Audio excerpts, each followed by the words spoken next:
મિત્રો, આજના વિડીયોમાં આપણે ટેટ 1ના નવા સિલેબસ મુજબ વિભાગ 4માં વિષય ગણિત વિશે ટોપ 50 MCQ જોઈશું, જેની અંદર ગણિત અધ્યાપન સમસ્યાઓ અને ભૂલોનું નિવારણ છે તે આપણે જોઈશું। 30 ગુણનો આ ટોપિક છે। 30 પ્રશ્નો પૂછવામાં આવે છે અને 30 ગુણ મળે છે। નો પાર્ટ 40મો છે। આની પહેલા 39 પાર્ટ અપલોડ થયેલા છે। જોવાના બાકી હોય તો એ પણ જોઈ લેજો। તો જોઈએ ખૂબ જ અગત્યનો આ વિડીયો। ગણિત શિક્ષણમાં વિદ્યાર્થીઓ દ્વારા અનુભવાતી મુખ્ય મનોવૈજ્ઞાનિક સમસ્યા કઈ છે? મનોવૈજ્ઞાનિક સમસ્યા કઈ છે? તો જવાબ આવશે ગણિતનો ડર અને ચિંતા તે મનોવૈજ્ઞાનિક સમસ્યા છે। ગણિતના અધ્યાપનમાં આવતી સૌથી મોટી પદ્ધતિસરની સમસ્યા કઈ છે? પદ્ધતિસરની સમસ્યા પૂછે તો જવાબ આવશે માત્ર શિક્ષક કેન્દ્રિત પદ્ધતિઓનો ઉપયોગ કરવો અને પ્રવૃત્તિઓનો અભાવ। જો બાળક ગણિતના પ્રશ્નોને દૈનિક જીવન સાથે જોડી ન શકે તો તે કઈ અધ્યાપન સમસ્યા છે? જવાબ આવશે સંદર્ભનો અભાવ, વ્યાવહારિક ઉપયોગિતાનો અભાવ। ગણિતને અમૂર્ત વિષય તરીકે જોવામાં આવવું એ કઈ અધ્યાપન સમસ્યા તરફ દોરી જાય છે? તો તે વાસ્તવિક વસ્તુઓ અને મૂર્ત TLMનો અભાવ દર્શાવે છે। TLM teaching learning material. શિક્ષણ સહાયક સામગ્રી TLMની અપૂરતી ઉપલબ્ધિ ગણિત શિક્ષણમાં કેવો પડકાર ઊભો કરે છે? અમૂર્ત ખ્યાલોને મૂર્ત સ્વરૂપ આપીને સમજાવવામાં મુશ્કેલી થાય છે જો શિક્ષણ સહાયક સામગ્રીનો ઉપયોગ કરવામાં ન આવે તો। ગણિતના શિક્ષકને લગતી મુખ્ય અધ્યાપન સમસ્યા શું હોઈ શકે? વિષય વસ્તુના જ્ઞાનનો અભાવ અથવા આધુનિક શિક્ષણ પદ્ધતિઓ વિશે જ્ઞાનનો અભાવ। શરૂઆતના ધોરણોમાં એટલે કે પ્રાથમિક સ્તરે ગણિતના શિક્ષણની મુખ્ય સમસ્યા શું છે? તો જવાબ આવશે સંખ્યા જ્ઞાન અને પાયાની ક્રિયાઓની યોગ્ય સમજનો અભાવ। જો વિદ્યાર્થીઓ ગણિતના દાખલાઓ ઉકેલતી વખતે તર્કને બદલે ગોખેલા નિયમોનો ઉપયોગ કરે તો તે કઈ સમસ્યા છે? જવાબ આવશે સમજણનો અભાવ અને માત્ર ક્રિયા આધારિત શિક્ષણ। ગણિત શિક્ષણમાં વ્યક્તિગત તફાવતોને અવગણવાથી શું સમસ્યા થાય છે? પ્રતિભાશાળી વિદ્યાર્થીઓ કંટાળી જાય અને નબળા વિદ્યાર્થીઓ પાછળ રહી જાય। વર્ગખંડનું મોટું કદ ગણિત શિક્ષણમાં કેવી રીતે સમસ્યા બની શકે છે? જો એક જ વર્ગમાં વધારે વિદ્યાર્થીઓ હોય, 40-50 વિદ્યાર્થીઓ હોય તો શું થાય? દરેક વિદ્યાર્થી પર વ્યક્તિગત ધ્યાન આપી શકાતું નથી અને અનૌપચારિક મૂલ્યાંકન છે તે મુશ્કેલ બને છે। જો અભ્યાસક્રમમાં ગણિતના ખ્યાલો વચ્ચે યોગ્ય ક્રમબદ્ધતા ન હોય તો શું સમસ્યા થાય?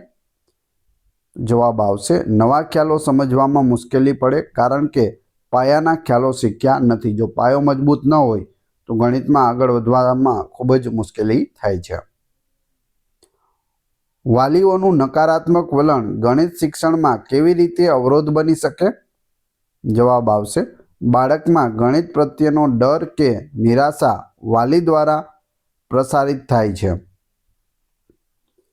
ગણિતના અધ્યાપનમાં પ્રત્યાયન સમસ્યાનો અર્થ શું છે? પ્રત્યાયન સમસ્યા એટલે શું? વિદ્યાર્થી દ્વારા ગાણિતિક તર્કને સ્પષ્ટ રીતે વ્યક્ત ન કરી શકવો અથવા શિક્ષક દ્વારા ગણિતની ભાષાને યોગ્ય રીતે ન સમજાવવી। જો ગણિતનું મૂલ્યાંકન માત્ર અંતિમ હોય તો શું સમસ્યા થાય? શિક્ષણ પ્રક્રિયા દરમિયાન સુધારા માટે કોઈ પ્રતિપોષણ મળતું નથી। ગણિતની સમસ્યાઓ ઉકેલવામાં ધીમા વિદ્યાર્થીઓ માટે શું સમસ્યા છે? વર્ગખંડમાં પ્રવૃત્તિઓ પૂર્ણ કરવા માટે અપૂરતો સમય અને ઓછો આત્મવિશ્વાસ હોય છે।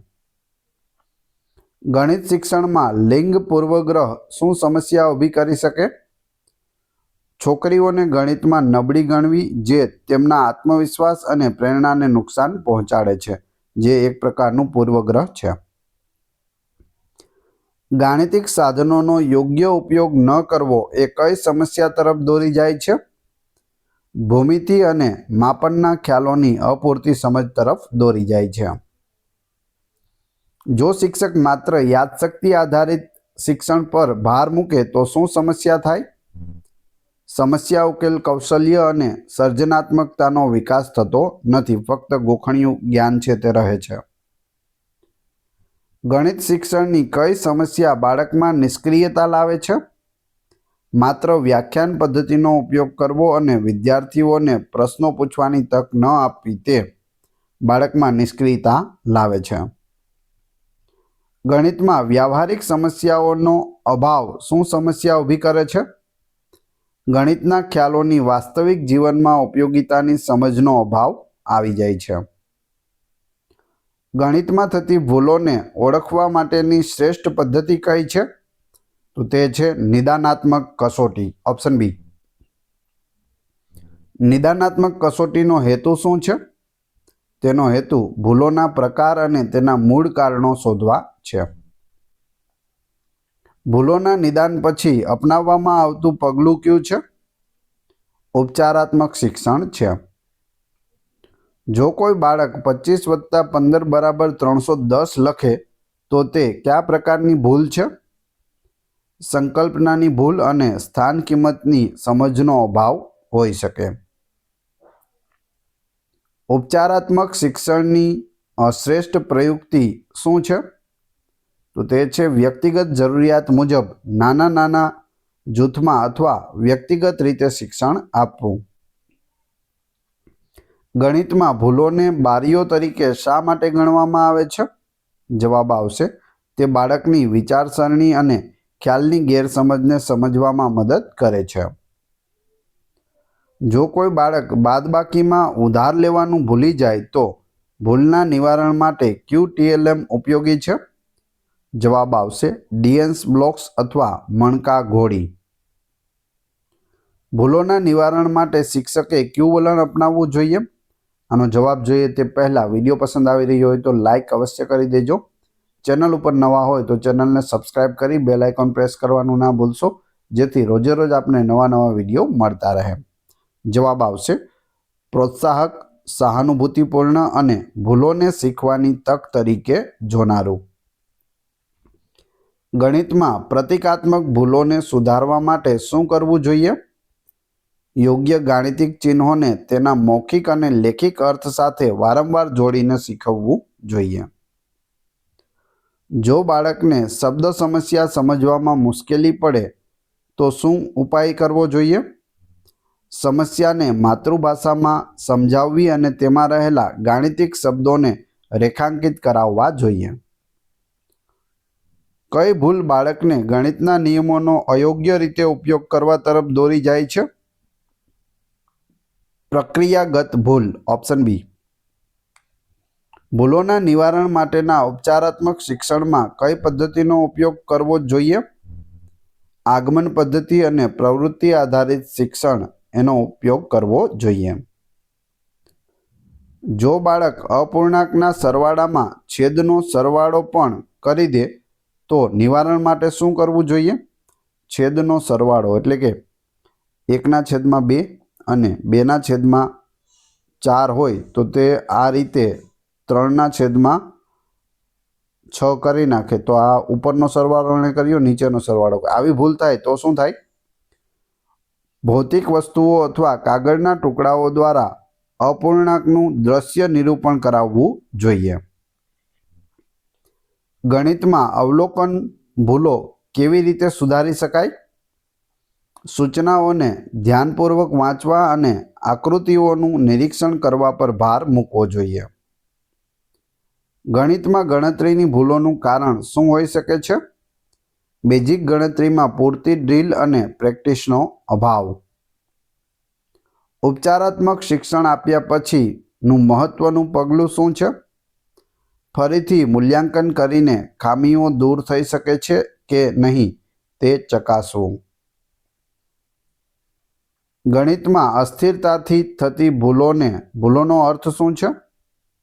વિદ્યાર્થી એક જ ખ્યાલ માટે અલગ અલગ નિયમોનો ઉપયોગ કરે છે. ભૂલ વિશ્લેષણ કરવા માટે શિક્ષકે કયા પ્રકારના પ્રશ્નોનો ઉપયોગ કરવો જોઈએ? જવાબ આવશે મુક્ત જવાબોવાળા પ્રશ્નો, જેમાં વિદ્યાર્થી સંપૂર્ણ તર્ક રજૂ કરી શકે. જો બાળક ભૂમિતિના આકારોની વ્યાખ્યામાં ભૂલ કરે તો શું ઉપાય કરવો જોઈએ? આકારોના મોડેલો બતાવવા અને બાળકની દૈનિક ભાષામાં વ્યાખ્યાને સમજાવવી જોઈએ.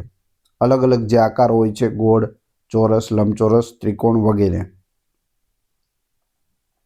ગણિત શિક્ષણમાં ભૂલોને સુધારવાની પ્રક્રિયામાં કયું મહત્વનું છે? જવાબ આવશે બાળકને તેની ભૂલનું કારણ પોતે જ શોધવા માટે પ્રોત્સાહિત કરવું. જો વિદ્યાર્થી x + 5 = 12 ને x = 12 + 5 લખે તો કઈ પ્રક્રિયાગત ભૂલ છે? તો જવાબ આવશે સમીકરણ ઉકેલવામાં પક્ષ બદલવાનો નિયમની ભૂલ. શૂન્યની વિભાવનાને લગતી ભૂલોના નિવારણ માટે શું કરવું જોઈએ? શૂન્યની સ્થાન કિંમત અને ગણતરીમાં તેની ભૂમિકા મૂર્ત ઉદાહરણો દ્વારા સમજાવવી જોઈએ. ગણિતમાં વ્યક્તિગત ઉપચારાત્મક શિક્ષણનું આયોજન કેવી રીતે થાય છે? દરેક વિદ્યાર્થીની ચોક્કસ ખામીઓ પર આધારિત અલગ શિક્ષણ યોજના તૈયાર કરવી જોઈએ. સામાન્યીકરણમાં થતી ભૂલનો અર્થ શું છે? એક નિયમને અયોગ્ય રીતે અન્ય સંદર્ભોમાં લાગુ કરવો. દાખલા તરીકે, માત્ર સંખ્યાઓ માટે સાચો નિયમ ભૂમિતિમાં લાગુ કરવો તે ખોટું થાય છે. ગણિતના વર્ગખંડમાં નાની નાની સફળતાઓને પ્રોત્સાહન આપવાનો હેતુ શું છે? ગણિતના ડરને દૂર કરવો અને બાળકના આત્મવિશ્વાસનું નિર્માણ કરવું. વ્યવહારુ ગણિતમાં થતી ભૂલોના નિવારણ માટે શું કરવું જોઈએ? વાસ્તવિક જીવનના સંદર્ભોમાં ભૂમિકા ભજવવાની પ્રવૃત્તિઓ કરાવવી જોઈએ. ગણિતમાં ભૂલોના નિવારણ માટે TLMનું મહત્વ શું છે? વિદ્યાર્થીઓને ખ્યાલની મૂર્ત સમજણ આપીને ભૂલોના મૂળ કારણોને દૂર કરવું છે. જો બાળક 6 અને 9 વચ્ચે મૂંઝવણ અનુભવે તો કઈ પ્રયુક્તિનો ઉપયોગ કરવો? સંખ્યાઓને લખવા અને ઓળખવા માટે મૂર્ત વસ્તુઓ અને પુનરાવર્તિત દ્રશ્ય પ્રવૃત્તિઓનો ઉપયોગ કરવો. ગણિતની અધ્યાપન સમસ્યાઓ દૂર કરવા માટે શિક્ષકના વિકાસમાં શું સામેલ હોવું જોઈએ? શિક્ષકને નિદાનાત્મક અને ઉપચારાત્મક શિક્ષણની નવીન પદ્ધતિઓની તાલીમ આપવી જોઈએ. નિવારણના ઉપાયોની સફળતાનો અંતિમ માપદંડ શું છે?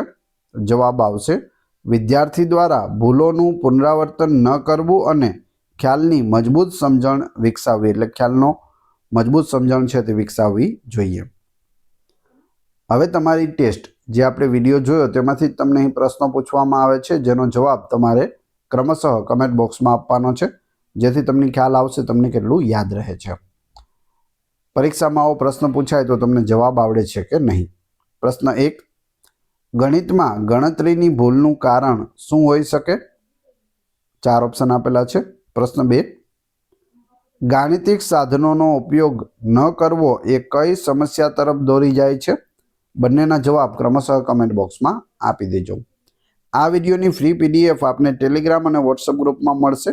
બંનેની લિંક ડિસ્ક્રિપ્શનમાં આપેલી છે. મળીએ છીએ નવા વિડીયોમાં. જય હિન્દ, જય ભારત.